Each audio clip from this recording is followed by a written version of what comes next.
Hey guys, welcome back to another week of Autastic. This is Kirk Smith, your friend with the Autism Podcast, and this is my other friend and co-host. This is your other friend, Graham K.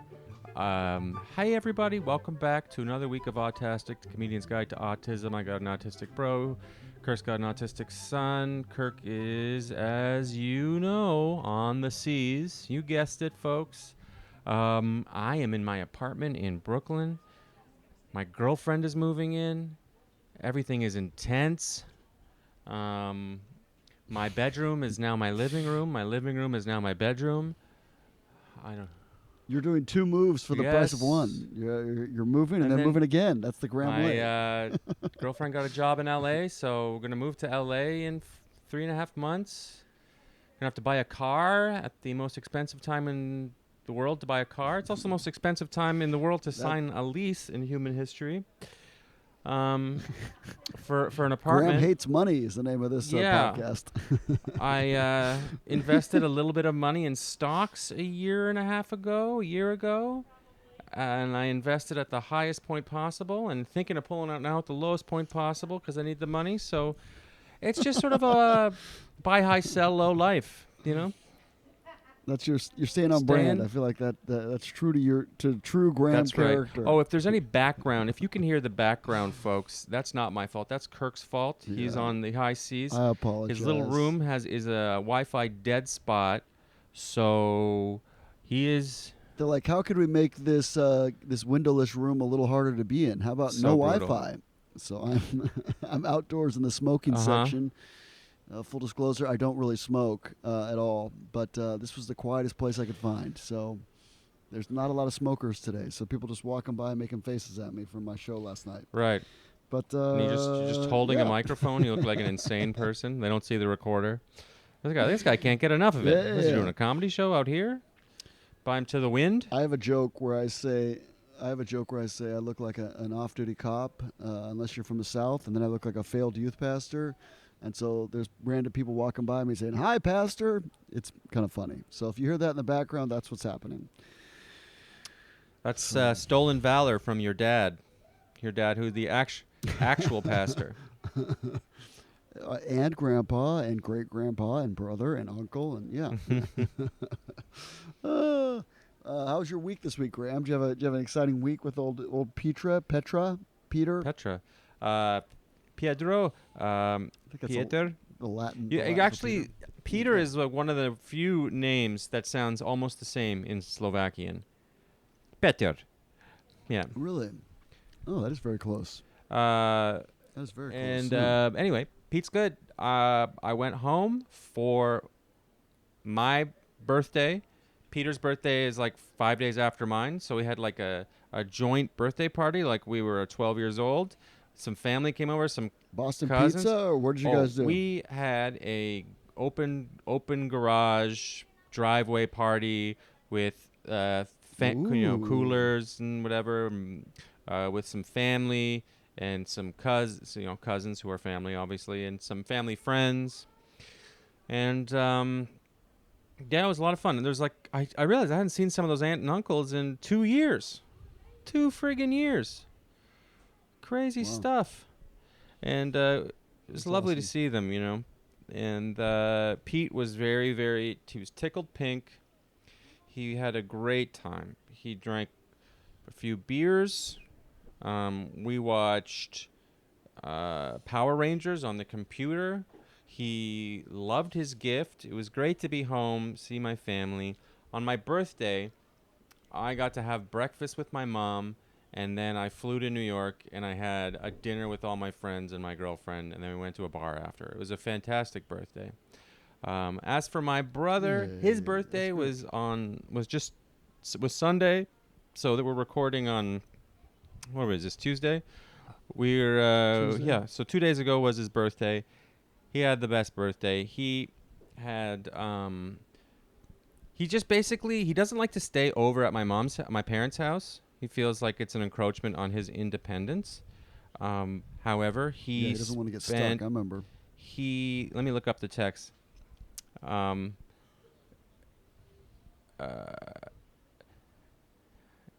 Okay, Hold on a second. Sorry, folks.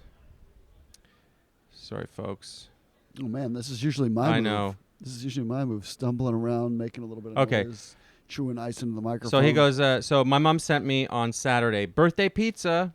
And I go, nice. And it's a picture of Peter enjoying pizza. And I go, tomorrow is his birthday, right? So you go, yes, but it's a weekend event. He decided to sleep over last night and tonight, so he gets 2 breakfasts and pizza and a restaurant meal tomorrow. He also wanted his cake tonight, so he'd have some now and more tomorrow after the restaurant. Then there's a picture of Peter enjoying the cake, and it says 38 on the cake. Then after that, my mom texted, he is organized and slightly exploitative, which I laughed very hard at.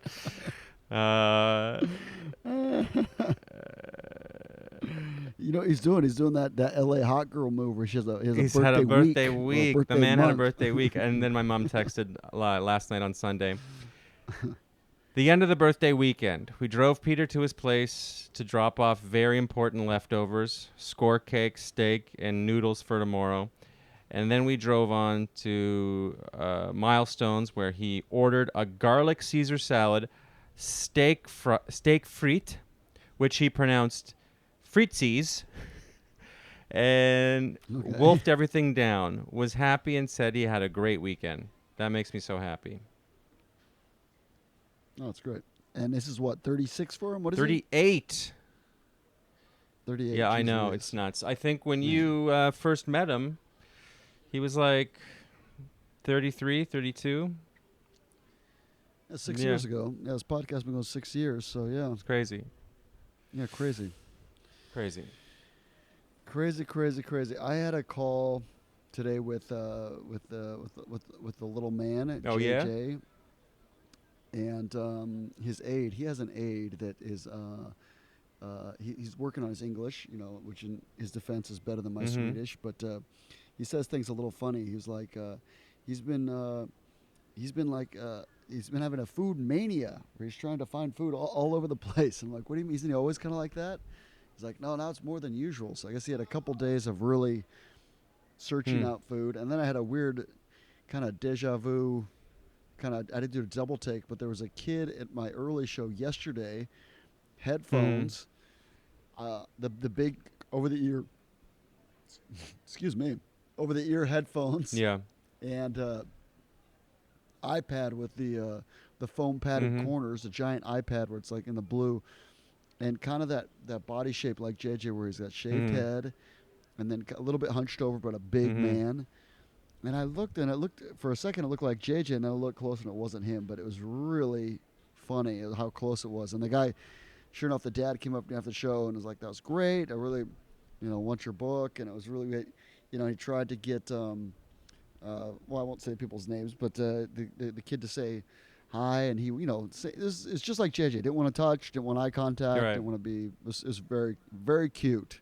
I mean, I guess to a regular person, he'd be like, well, he didn't seem like he wanted to talk to you at all, but it was very familiar to me. Yeah. I'm sure that dad, when you book a cruise, you don't know what the comic's going to be. You don't even know if you're going to decide to see the comedy show. And then he sees a comedy show tailor-made for his life. Yeah. And then throughout the show, it was only 30-minute shows, and he only came to one. But throughout that show, there was like yelping and stimming. And I knew because I met the kid, I knew, but otherwise, how it is, you as a comedian, you call out any noises. Like, can you guys hear that? Is there a baby crying or whatever? But I was like, I bet that's that kid. So I didn't want to draw any undue attention to him, but it was really cute and it sounded like JJ. It was very unsettling, but in a good way. Yeah, I was like, that's exactly that's cute. Like JJ. Did you talk? Yeah, so what did the dad say exactly? He was like. Yeah, he was just encouraged, and he liked the book, and he came back later for another show without his kid. I think there was a big group, and they were taking turns keeping an eye on the boy. It was a group of about 8 family members, and then one of the ladies was a little bit drunk and walked by me and was like, I told a story about JJ getting naked, and she pointed at him and goes, "Well, you know what that's about." It was pretty funny. It was pretty funny. That's awesome. Yeah, it's so great. So it makes you feel more connected and like you're not alone. So it's nice. That's it was really great. nice. It was really well. Good for you guys. Really nice. I'm trying to figure out this summer to go see him again, and trying to like you said, the most expensive flights of all time. Yeah. But yeah, it's good. Are the It's restrictions good. loosened up over there? Well, the big one that just ended was the testing coming back into America, which was a pain in the butt. So I'm glad they got rid of that. They got rid of that? Yeah, that happened this week. week. Oh, wow. Okay. Yeah. I'm excited about that because there's a pain to track down a test. Yeah, no, I'm flying to Canada tomorrow to open up for Nate Bargatze in Winnipeg, Calgary, Regina, and Edmonton. Not in that order. But you can go to natebargatze.com for tickets. I think there's still a few available. If you hear this, I'll be there. What is it? I'm just doing a plug right now. I don't care. 15, 16, 17, and 18. June 15, 16, 17, and 18. Anyway. I edited last week's podcast, and my resignation at the end of that last week's plug was so long, I'm like, okay. And you laughed really hard. It's pretty funny. Do you want to read the article? That's it for me. Goodbye. Let's do this article. This is really something that I wish I had tried when my son was younger. That seems like a lot of things obvious in hindsight, but at the time was not obvious to me. I'll say it like that. This is in disabilityscoop.com. The title of it is Drumming Improves Behavior in Young People with Autism Study Finds. Learning to play drums can be a big difference for adolescents with autism. New research finding that the acquired skill leads to a better emotional control and fewer behavior issues. Researchers looked at 36 people with autism between the ages of 16 and 20 with no drumming experience. 19 of them received 45-minute drum lessons twice a week for 8 weeks, while the rest took no lessons. All the participants were given a drumming assessment and an MRI scan at the beginning and at the end of the study. Their guardians were asked about their behavior. At the conclusion of the intervention, those who improved their drumming abilities showed a reduction in hyperactivity, inattention, and repetitive behaviors, and they displayed better control of their emotions, according to the findings published in a recent journal of Proceedings in the National Academy of Science. Moreover, the MRI scans showed that the drumming training helped synchronize brain regions that had been responsible for inhibitory control, preventing impulsivity, researchers found. Those behind the studies indicate that the results support anecdotal reports that the drumming is beneficial to those with autism. The findings provide direct evidence that learning the drum leads to positive changes in brain function and behavior among autistic adolescents. Marcus Smith, professor of applied sports and science at the University of Chichester in the United Kingdom, is a co-author of this study. That's it. Short and sweet. All right. What do you think? You think Pete would like drum lessons? Is that something? I think he would. He might find it too loud. I'm worried that he'll be like, but he might. It might also just. Yeah, but you could do electronic drums where you have headphones, and you can control the volume. Yeah, he might like that. Because I'll tell you what, I assumed it was electronic because if you're in a small apartment, your neighbors might not appreciate your autistic brother learning to play the drums at all times of the day. That is night. like hooking up an amplifier to the stimming. Yeah, exactly. But yeah, he might love it. He might love it. I'll tell you what, he was one of the worst guitar players I've ever heard in my life. I loved him. I loved when he used to do it. It was so cute. And it was, I think he liked trying it. Could he do chords, or what could he do? Yeah, he could. He'd go like cling, cling, cling. He'd go like G. He would say it out loud. He'd go G, cling, cling, cling, cling, cling, H, and then he'd move his fingers. H. I don't think H is a or whatever. note, F. Yeah. F. F. That. Then he go cling, cling, cling, cling, F cling. is, yeah. And you go E. Clang, clang, clang, clang, clang. Like and so it would go on like that. But it was really adorable. But yeah, we tried piano with my son, we could not get him any. He was not interested at all. Do you think he'd like drums? Go ahead. I kind of cut you off. Yeah. I don't know. Worth trying. No, I wasn't going to say anything. I just said, Yeah, worth trying, I think, to see if it's, you're just looking for him to find something that he's interested in to, I don't want to say just to occupy the time, but, I think people talk about finding program. I read an interesting article about programming your day to make you feel productive and how people in jail program their day once they get out. But I find I do that on ships where I have to have a little schedule. Otherwise, I just slowly You got to have a it. schedule. I got to do my little exercises. Yeah, I do my little writing. I got a little article here since we're short on time. Ooh, I got a surprise article. Kirk doesn't know about this article, folks. Oh, man. This one is from neurosciencenews.com. Summary at the top is exposure to opioid fentanyl induces autism-like behaviors in mice by activating mu opioid receptors in the anterior cingulate cortex. You know about that, right? Who doesn't know all those words? Kirk loves fentanyl. You heard it here first. Fentanyl, a mu opioid receptor is one of the most commonly used analgesics in hospital and may induce long-lasting behavioral and somatosensory impairment in rodents. However, whether the use of fentanyl is associated with development of autism is not known. An animal study led by investigators at the Massachusetts General Hospital, Shanghai 10th People's Hospital, and University of Pennsylvania, which one was communism? Pick out of the three. Has shown that fentanyl can induce changes similar to autism-like behavior in young male and female mice. Research by other groups has shown that N-methyl and D-aspartate receptor dysfunction contributes to autism. Variations of grin. I feel like this is. Now when I read the first little bit, I was like, this is a good article, but I think it's all. This is like a journal for scientists. I feel like, did you choose an article specifically that has words you don't know how to pronounce? Yeah, well, I'm trying to impress people. Anyway, let's soldier on. In this current study, the research team reports that fentanyl induces autism-like behaviors in young male and female mice via activating the mu opioid receptor in the anterior cingulate cortex. Further, these fentanyl-induced autism-like behavior appears partially due to the hypermethylation-mediated reduction, blah, blah, blah, cingulate cord, blah, blah, blah.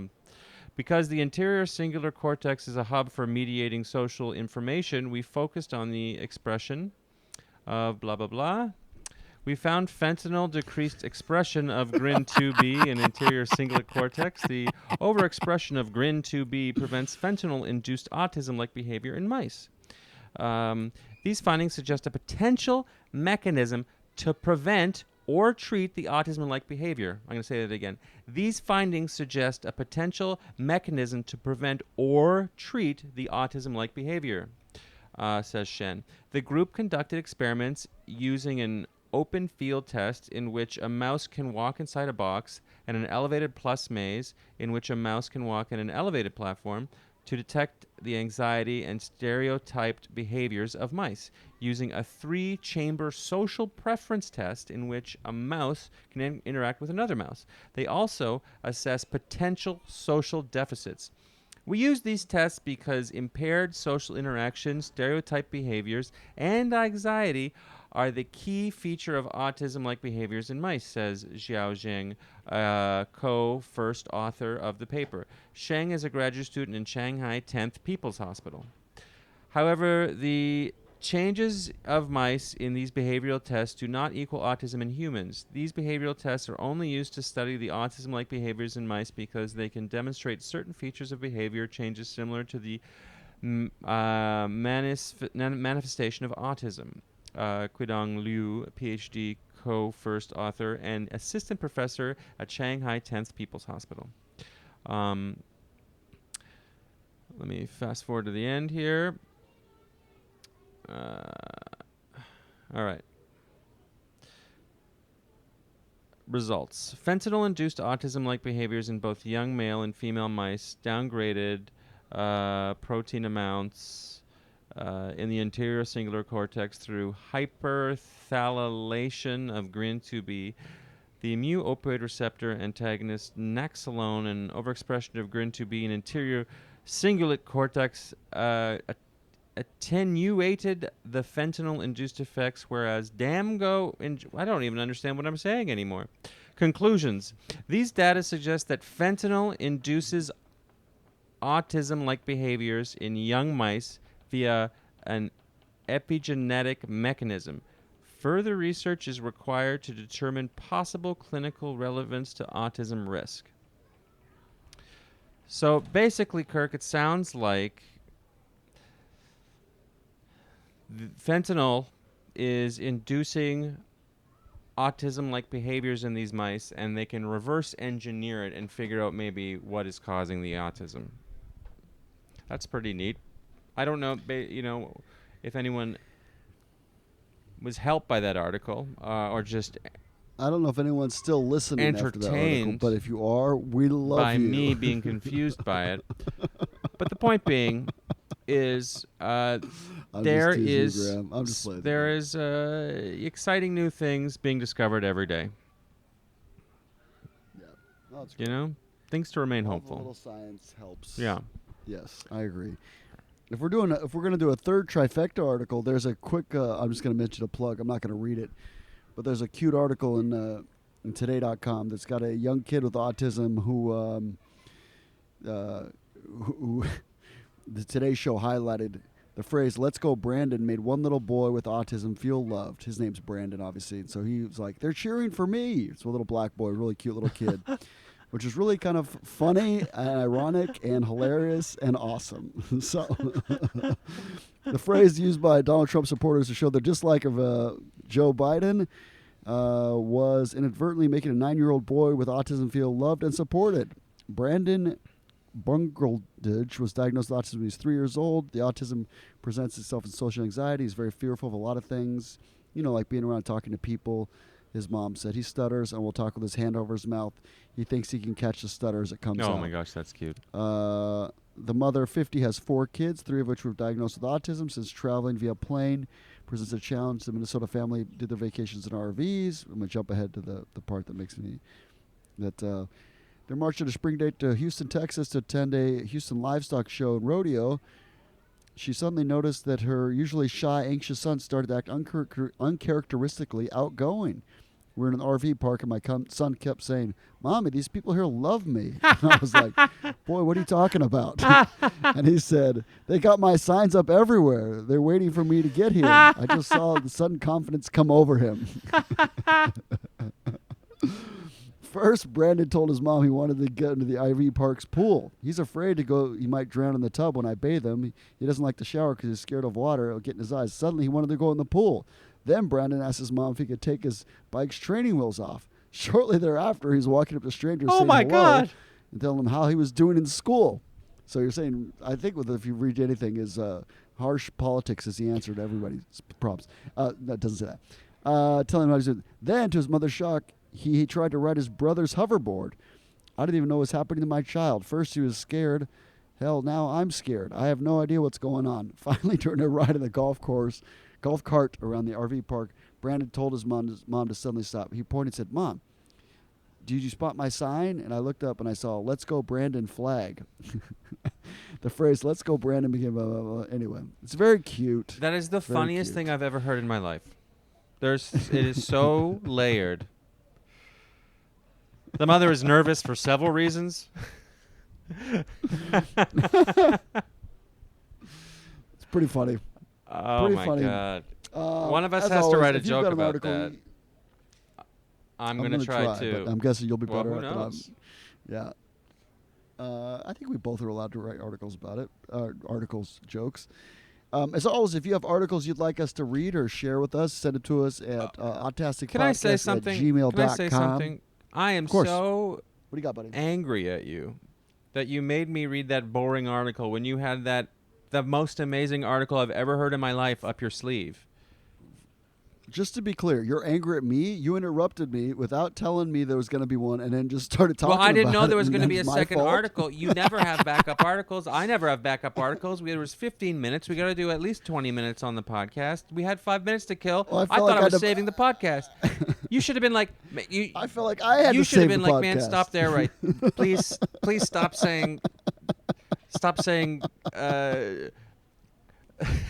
mononucleic acid. Chinese 10th hospital. Stop saying that. Well, I was trying to see where you were going with it, and then I was hoping you were going to bail it out at the end. I kind of and did. Just, I was I like, did I'll find okay. something. You totally did. It was great, Thanks. actually. It was great. Oh, my God. I just like how you try to blame me for your article choosing. Well, I didn't choose you are it, and ready it for a was the relationship. backup. I didn't realize the first article you were going to pick was 3 words long. I thought we might talk about it a little bit more, but it's fine. Let's go, Brandon, to this little kid who's named Brandon. Yeah, this little autistic boy. Yeah, just to this boy. Anyway. But as always, send us your articles. Graham, you want to plug your tour dates again? I think I already got it out of the way. You know what I should say, though, is subscribe to our Patreon. Patreon.com/autastic, patreon.com/autastic. What it is, if you don't know what it is it is a safe, secure way for you to give us money. And every time it's linked to the podcast feed, so every time a podcast comes out, it takes like $1 out of your bank account or $5. You can sign up for like $1 or $5 or whatever it is. Patreon takes like, what is it, like 15-20% or whatever. But it is what it is, and we're not big enough really to have advertisers. We tried it a few times when we hover around being big enough, and then it's just like it doesn't make any sense. It's weird for the podcast, so we just go Patreon. Let you guys decide. We're right on the cusp, and it has to fit what we're doing is the thing, and also we don't want to just interrupt us talking about autism to talk, to sell a microwave or something. To sell a lot of adult products. I feel like it pushed a lot. Yeah, there's a lot of adult products on podcasts that are pushed, and they seem to be it's not really appropriate.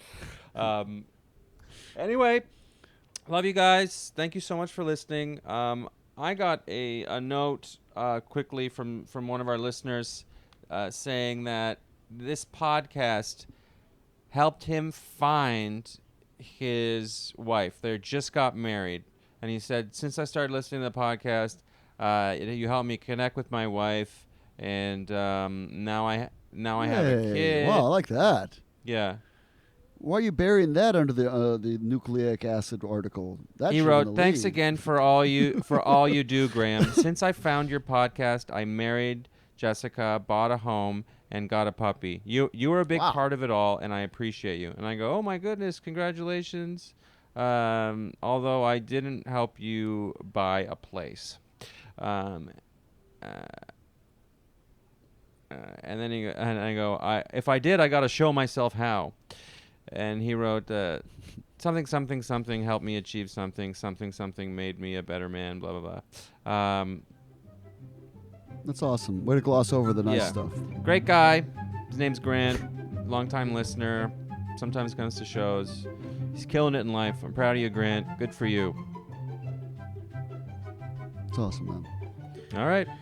Well, that's it for me. Add me on social media. It's not so I can get famous. It's so I can draw people to a comedy show and be on ships less. My name is Kirk Smith Comedy. If you can add me on all your social media, I'd appreciate it. Graham, what's your social this week? Yeah, I don't remember.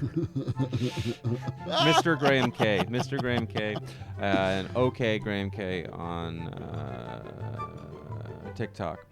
Everything else is Mr. He wants you to make sure it's Everything hard else to is search. Mr. Graham K. All right.